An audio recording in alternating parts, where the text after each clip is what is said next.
तो आज हम करेंगे BA second semester medieval history unit 2। Unit first and seventh में ऑलरेडी अपलोड कर चुकी हूँ। अगर आपने वो नहीं देखी है तो चैनल पर प्लेलिस्ट क्रिएटेड है, वहाँ से देख सकते हैं, या टेलीग्राम चैनल पे भी आपको लिंक मिल जाएगा और डिस्क्रिप्शन बॉक्स में भी आपको सारी वीडियोस इंग्लिश और पॉलिटी प्लस हिस्ट्री की सारी वीडियोस विद इंपॉर्टेंट क्वेश्चंस का लिंक आपको मिल जाएगा, वहाँ से आप देख सकते हो। इस लेक्चर या किसी भी लेक्चर की फ्री पीडीएफ अगर आप चाहते हैं तो टेलीग्राम चैनल ज्वाइन करके वहाँ से डाउनलोड कर सकते हैं। तो चलिए शुरू करते हैं आज का लेक्चर। जैसा कि काफ़ी यूनिवर्सिटीज़ का जो एग्ज़ाम है वो 17th को है एंड काफ़ी यूनिवर्सिटीज़ के इंटरनल एग्ज़ाम्स इस टाइम पे चल रहे हैं, तो जो हिस्ट्री का आपका एग्ज़ाम है वो 2 से 3 दिन में ही होने वाला है। तो हम कोशिश करेंगे कि यूनिट 2 to 6 की वीडियोस मैं मतलब कल शाम तक अपलोड कर दूंगी, फिर आपकी सिर्फ 8th यूनिट रह जाएगी जिसको एग्ज़ाम से पहले मैं कवर करने की कोशिश करूँगी। तो चलिए शुरू करते हैं आज की यूनिट। तो फर्स्ट यूनिट में हमने पढ़ा था अर्ली तुर्क एंड खिलजीज। अब जो मेनली सेकंड यूनिट में हमें पढ़ना है वो हमें पढ़ना है तुगलक वंश। ठीक है, तो अगर तुगलक वंश की बात करें तो 1320 ईस्वी से लेकर के 1412 ईस्वी राज किया था। मतलब 1412 ईस्वी तक दिल्ली की जो गद्दी थी वो तुगलक वंश के हाथों में थी। ठीक है, अब खिलजी वंश के बाद दिल्ली में तुगलक वंश का शासन स्थापित होता है और तुगलक वंश के जो शासक हैं उन्होंने दिल्ली सल्तनत का जो विस्तार है वो दूर दक्षिण तक फैलाया। इस वंश के शासकों ने राज्य के विस्तार के साथ साथ प्रजा के हित के कार्य जैसे कि सड़क निर्माण, पुल बनवाना, नहरें बनवाना, नगरों की स्थापना कराना, चिकित्सालय आदि का निर्माण, इन सभी चीज़ों पे इन्होंने ध्यान दिया था। उसके अलावा अगर गयासुद्दीन तुगलक की बात करें तो तुगलक वंश के पहले शासक गयासुद्दीन तुगलक को ही माना जाता है। और देखा जाए तो इनका जो टाइम पीरियड है, मतलब इनका जो रूलिंग पीरियड था, बहुत ज़्यादा लंबा नहीं रहा है। 1320 से 1325 तक केवल 5 वर्ष इन्होंने दिल्ली की गद्दी पर शासन किया। लेकिन देखा जाए तो 5 वर्षों में भी इन्होंने बहुत कुछ चेंजेस लाने की कोशिश की थी। तो सबसे पहले इन्होंने अलाउद्दीन खिलजी की जो कठोर नीतियाँ थी उनका दमन किया, मतलब उन नीतियों का त्याग किया और उदारता की नीति अपनाई। और प्रजा में जो असंतोष फैला हुआ था उसको कम करने के लिए उन्होंने जो टैक्सेस थे उनको कम कर दिया। मतलब जिस तरीके से कृषि पे भी टैक्स लिया जाता था या कुछ धार्मिक कर भी थे कुछ प्रकार के, उन सभी को इन्होंने रिड्यूस किया और साथ ही साथ कृषि को भी इन्होंने प्रोत्साहन दिया। ठीक है, तो ग्यासुद्दीन को केवल इस वंश का आप संस्थापक कह सकते हैं, लेकिन उनके बाद जब ग्यासुद्दीन तुगलक की मृत्यु होती है उनके बाद उनके जो पुत्र हैं ज़ौना खान, मोहम्मद बिन तुगलक, तो जो इनके पुत्र हैं ज़ौना खान वो मोहम्मद बिन तुगलक नाम से 1325 ईस्वी में सुल्तान बनते हैं और दिल्ली सल्तनत का सबसे विद्वान सुल्तान इनको माना जाता है। इन्हीं के शासनकाल में मोरक्को के जो यात्री हैं इब्न बतूता वो भी भारत आए थे और इब्न बतूता ने जो पुस्तक लिखी है उसका नाम है रेहला। तो रेहला में इन्होंने भारत यात्रा का वर्णन किया है। अब हम बात कर लेते हैं मोहम्मद बिन तुगलक की कुछ इम्पॉर्टेंट जो योजनाएं थी। तो सुल्तान ने साम्राज्य की प्रगति और सुव्यवस्था के लिए बहुत सारी नई नई योजनाएं बनवाई थी, जिसमें से आर्थिक सुधार भी रहे हैं। सुल्तान के द्वारा चलाई गई जो योजनाएं हैं वो ज़्यादातर या ऑलमोस्ट सारी ही जो इनकी योजनाएं हैं वो असफल रहती हैं। अब उसके पीछे रीज़न ये रहता है कि इन्होंने सही तरीके से उनको लागू नहीं किया था। तो अब हम वन बाय वन इनकी सारी जो योजनाएं इन्होंने लागू की थी उनको पढ़ेंगे और साथ ही साथ ये भी देखेंगे कि क्या रीजंस थे कि इनकी जो योजनाएं हैं वो असफल रहती हैं। तो सबसे पहले इन्होंने दोआब में कर वृद्धि की थी। तो राज्य की आय बढ़ाने के लिए मोहम्मद बिन तुगलक ने गंगा और यमुना, देखिए दो नदियों के बीच के क्षेत्र को कहते हैं दोआब, तो गंगा और यमुना के बीच के समृद्ध और उर्वरक भूमि दोआब में इन्होंने कर बढ़ाने का एक प्रयोग किया। उसने वहां भूमि कर में वृद्धि की और अन्य करों की भी वसूली शुरू की। जिस समय यह कर लगाया गया उस समय यहाँ भयानक अकाल पड़ा हुआ था, किंतु निरंकुश शासक के भय से अधिकारियों ने सुल्तान को उसकी जानकारी नहीं दी और बड़े कर की वसूली जारी रखी। और जो खेती है वो बर्बाद हो जाती है और जो किसान है वो अपने घर छोड़कर जंगलों में छिप जाते हैं। इन कारणों से लोगों ने कर देने से इनकार किया और विद्रोह भी किया। बाद में सुल्तान ने राहत के लिए बीज और ऋण की व्यवस्था भी की, किंतु तब तक बहुत ज़्यादा देर हो चुकी थी। मतलब सुल्तान ने नीतियाँ लागू की लेकिन उन्होंने ये नहीं देखा कि लागू करने के लिए वक्त सही था या नहीं, या जो नीतियाँ उन्होंने लागू की उनके परिणाम क्या रहे। तो इस वजह से ये जो योजना है असफल रहती है, दोआब में कर वृद्धि। अब नेक्स्ट इन्होंने एक परिवर्तन और किया, उसमें इन्होंने किया था राजधानी परिवर्तन। तो इन्होंने कोशिश की कि अपनी एक द्वितीय राजधानी बनाई जाए। तो मोहम्मद बिन तुगलक ने शासनकाल चलाने के लिए, या दिल्ली सल्तनत का राज्य एक बड़े साम्राज्य का रूप धारण कर चुका था। इसमें मलाबार को छोड़कर दक्कन के सभी राज्य आ चुके थे। तो दक्षिण के इन राज्यों को कुशल प्रशासक देने के लिए इन्होंने द्वितीय राजधानी की योजना बनाई। सुल्तान ने दिल्ली के स्थान पर देवगिरी को राजधानी बनाने का विचार बनाया और देवगिरी का नाम इन्होंने दौलताबाद रखा। दिल्ली से दौलताबाद जाते समय लोगों को रास्ते में कष्ट न हो इसलिए राज्य द्वारा सुविधाएं भी दी गईं। रास्ते का कष्ट और दौलताबाद की जलवायु दिल्ली वासियों को रास नहीं आई। वे वहां से दिल्ली वापस आना चाहते थे। दक्षिण का रहन सहन, खान पान, वेशभूषा, मौसम, ये सभी दिल्ली से काफ़ी अलग थे। तो करीब 2 वर्षों तक जो सुल्तान है वो दौलताबाद छोड़ने का निर्णय करते हैं और उन्हें महसूस होता है कि दिल्ली से दक्षिण पर नियंत्रण करना कठिन है, जिस तरह दक्षिण में बैठकर दिल्ली पर करना कठिन होगा। तो ये जो राजधानी परिवर्तन की योजना थी वो भी असफल होती है। उसके बाद एक परिवर्तन उन्होंने और किया जो कि है सांकेतिक मुद्रा। तो जिस समय सुल्तान ने सांकेतिक मुद्रा के प्रचलन की योजना बनाई उस समय विश्व में चांदी उत्पादन में काफ़ी कमी आई। उस समय चांदी के सिक्कों का प्रचलन था और सुल्तान ने चांदी के सिक्कों की जगह पर मिश्रित धातु के सिक्के चलाने शुरू किए। इन सिक्कों का मूल्य चांदी के सिक्कों के ही बराबर माना गया। तो अगर हम देखें सांकेतिक सिक्कों के प्रचलन से लोगों ने करना क्या शुरू किया कि वो नकली करेंसी घर पे बनाना शुरू कर देते हैं। तो जाली सिक्के बनने शुरू हो जाते हैं और थोड़े ही दिनों में इन सिक्कों की भरमार हो जाती है। विदेशी व्यापारियों ने सिक्कों को लेना बंद कर दिया और भारत की चांदी यहाँ से बड़ी मात्रा में बाहर जाने लगी। अब सुल्तान ने सांकेतिक सिक्के बंद किए और इन सिक्कों के बदले राजकोष से चांदी के सिक्के दिए। सांकेतिक मुद्रा तांबे और पीतल के मिश्रित सिक्कों पर यदि कोई राजचिन्ह अंकित होता तो सरकारी टकसाल पर उचित नियंत्रण होता और शायद ये स्थिति नहीं आती। तो कुल मिला के देखा जाए तो ये जो योजना थी ये भी असफल रहती है। अब इस वंश में गयासुद्दीन तुगलक और मोहम्मद बिन तुगलक के बाद अगला नाम जो आता है वो आता है फिरोज शाह तुगलक का, जिन्होंने 1351 से 1388 ईस्वी तक भारत पर मतलब दिल्ली के शासन पर मतलब राज किया। तो 1351 ईस्वी में मोहम्मद तुगलक की मृत्यु हो जाती है और उसके बाद उनके जो चचेरे भाई हैं फिरोज तुगलक वो दिल्ली के सुल्तान बनते हैं। मोहम्मद तुगलक के शासन के अंतिम काल में राज्य के अलग अलग भागों में बार बार विद्रोह होते रहते हैं और गद्दी पर बैठते ही सुल्तान के सामने पहली समस्या होती है इन विद्रोहों को शांत करना। तो उसके लिए इन्होंने किया क्या कि जो अमीर हैं मतलब अमीरों का जो एक वर्ग था जो कि धार्मिक रीति रिवाजों से और परंपराओं इन सब चीज़ों से जुड़ा हुआ था, तो अमीरों, सेना और उलेमा वर्ग के जो लोग हैं इनको संतुष्ट करने का प्रयास किया और इस्लाम के नियमों के अनुसार राज्य प्रशासन चलाया।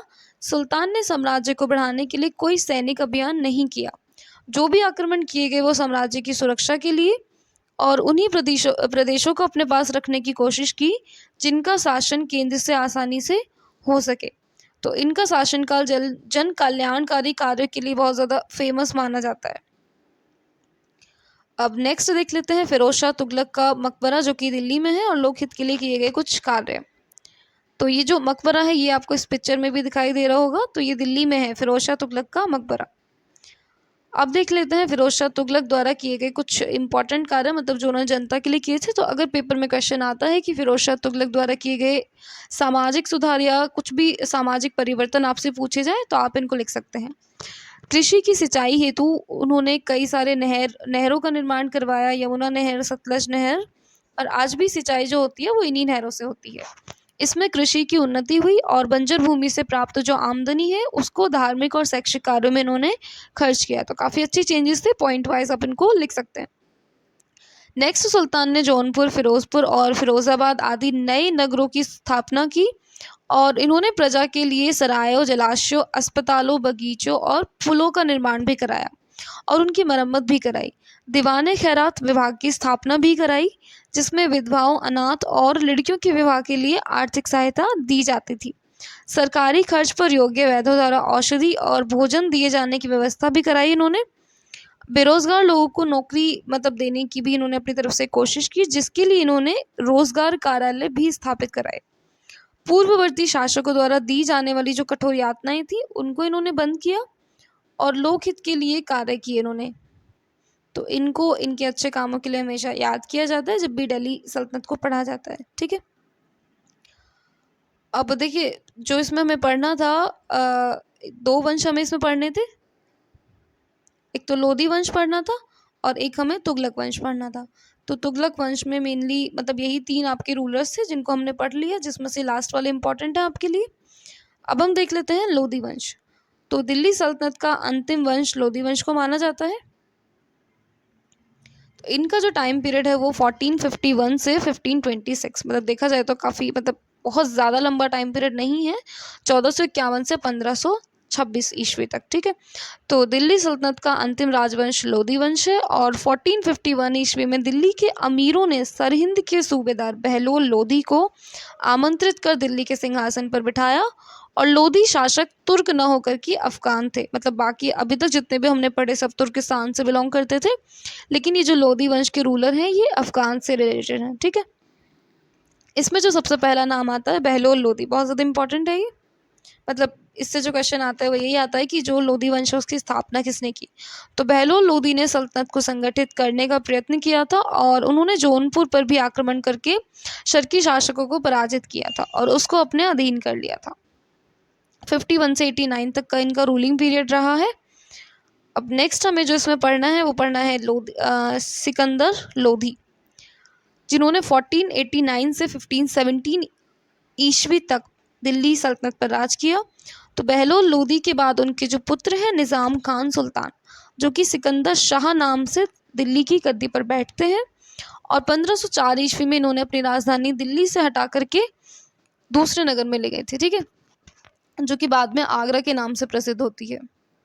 अब सिकंदर लोधी की जो रुचि है वो साहित्य में बहुत ज़्यादा थी, तो उन्होंने अपने शासनकाल में कई सारे ग्रंथों का अनुवाद भी किया है फारसी भाषा में, जिसमें कि एक आयुर्वेदिक ग्रंथ भी है जिसे कहते हैं फरहंगे सिकंदरी। तो ये फारसी भाषा में ग्रंथ है जो उन्होंने ट्रांसलेट किया है, और उन्होंने गुलरुखी भी लिखी है, तो मतलब सॉरी गुलरुखी उपनाम से वो कविताएं लिखते थे, ठीक है। अब उसने राज्य की आर्थिक दशा सुधारने के लिए वस्तुओं का जो मूल्य है वो नियंत्रित किया, और राजस्व बढ़ाने के लिए भूमि नाप के आधार पर भू राजस्व निर्धारित किया। उसने नाप के लिए पैमाना गजे सिकंदरी चलाया जो कि 30 इंच का होता था। अब नेक्स्ट हमें इसमें पढ़ना है इब्राहिम लोधी। देखिए इसको ज़रूर टिक कर लीजिए, मतलब मोस्ट इम्पॉर्टेंट है ये लोधी वंश में। तो इब्राहिम लोधी की अगर बात करें तो सिकंदर लोधी के बाद इनका जो पुत्र है इब्राहिम लोधी वो गद्दी पर बैठता है, और इनके समय में सुल्तान तथा अफ़गान सरदारों के मध्य मतलब बहुत ज़्यादा संघर्ष रहते हैं। अफ़गान सरदार सुल्तान की शक्तिशाली स्थिति से प्रसन्न नहीं थे, और वो चाहते थे कि इब्राहिम लोधी के खिलाफ षड्यंत्र किए जाए और इनको गद्दी से हटा दिया जाए। तो षड्यंत्रकारी अफ़गान सरदारों की मदद से काबुल के शासक बाबर ने इब्राहिम लोधी को पानीपत के मैदान में 1526 ईस्वी में पराजित किया, और इस युद्ध में इब्राहिम लोधी की मृत्यु हो जाती है, और साथ ही साथ दिल्ली सल्तनत का भी अंत हो जाता है। अब नेक्स्ट जो हमें पढ़ना है वो दिल्ली सल्तनत के पतन के कारण पढ़ने हैं। देखिए इस टॉपिक में से जो इम्पोर्टेंट रहेगा आपके लिए वो रहेगा पानीपत का युद्ध 1526 ईस्वी वाला, ठीक है। तो तराइन के दोनों युद्ध आपने पढ़े होंगे यूनिट फर्स्ट में। अब हम देख लेते हैं, देखिए यूनिट फर्स्ट के जो इंपॉर्टेंट क्वेश्चंस हैं वो भी मैं अपलोड कर चुकी हूँ, अगर आपने वो वीडियो नहीं देखी है तो हिस्ट्री की प्लेलिस्ट में आपको मिल जाएगी, या फिर डिस्क्रिप्शन बॉक्स और कमेंट बॉक्स में मिल जाएगी। अदरवाइज टेलीग्राम चैनल ज्वाइन कर लीजिए, उसमें आपको सारे लिंक मिल जाएंगे, ठीक है। तो वहाँ से आप देख लीजिएगा। तराइन के दोनों युद्ध में करा चुकी हूँ। अब इसमें जो आपको पढ़ना है 1526 में पानीपत का युद्ध है, जिसको यहाँ पे हम बहुत ज़्यादा डिटेल में डिस्कस नहीं करेंगे। बस आपको इतना याद रखना है कि इस युद्ध में इब्राहिम लोधी की मृत्यु होती है, मतलब वो हार जाते हैं, और यहीं पे दिल्ली सल्तनत का अंत हो जाता है। तो इब्राहिम लोधी और बाबर के बीच में हुआ था पानीपत का युद्ध 1526 ईस्वी में। इसको डिटेल में हम पढ़ेंगे आगे, जब बाबर और अकबर मतलब मुगलों को पढ़ेंगे तब भी पढ़ेंगे, और अलग से इंपॉर्टेंट क्वेश्चंस की एक सीरीज़ में भी मैं आपको करा दूंगी। तो अब देख लेते हैं फटाफट से दिल्ली सल्तनत के पतन के कारण। तो दिल्ली सल्तनत पे उत्तराधिकार के नियमों का मतलब अभाव था। कुछ ऐसा फिक्स नहीं था कि मतलब राजा का पुत्र ही अगला रूलर होगा। तो कोई भी योग्य व्यक्ति या तो शासन पर बैठ जाता था, मतलब खुद को घोषित कर लेता था, या फिर जो उलेमा या 40 मतलब सरदारों का जो समूह था वो किसी भी व्यक्ति को अपनी चॉइस से बिठा दिया करते थे। तो कोई नियमावली नहीं थी यहाँ पे उत्तराधिकारी को नियुक्त करने के लिए। अब शासक की मृत्यु हो जाने के बाद राज परिवार में सत्ता के लिए संघर्ष चलते रहते थे, और इसी तरीके की आपसी लड़ाई में आपसी संघर्षों में लोग लगे रहते थे और भावनाओं को कम कर देते थे, जो कि आगे चलकर सल्तनत के पतन के कारण बन जाते हैं। अब अलाउद्दीन खिलजी और मोहम्मद बिन तुगलक ने दिल्ली सल्तनत को सुदूर दक्षिण तक पहुंचाया। दिल्ली से अत्यधिक दूरी होने के कारण इन पर नियंत्रण रख नहीं पाए, और तैमूर के आक्रमणों ने दिल्ली सल्तनत की शक्तियों को कमज़ोर कर दिया। तो यही कुछ कारण रहे कि दिल्ली सल्तनत का पतन यहाँ पे हो जाता है, और नेक्स्ट हम जो मुग़ल वंश है वो शुरू हो जाता है, उसको करेंगे हम नेक्स्ट यूनिट में। तो चलिए मिलते हैं फिर नेक्स्ट यूनिट में, सॉरी नेक्स्ट वीडियो में मिलते हैं। और मैंने यहाँ पे एक टाइमलाइन बनाने की कोशिश की है, जिससे आप इस जो सेकंड यूनिट है उसको इस टाइमलाइन से भी याद रख सकते हैं। गुलाम वंश 1200 से लगभग 1290 ईस्वी तक रहता है, 1290 से 1320 ईस्वी तक खिलजी वंश रहता है, और फिर तुगलक वंश, फिर उसके बाद सैयद वंश और लोदी वंश। तो किस किस तरीके से क्या क्रोनोलॉजी रहेगी वो आप इससे भी याद कर सकते हो। ठीक है, तो चलिए मिलते हैं फिर नेक्स्ट वीडियो में।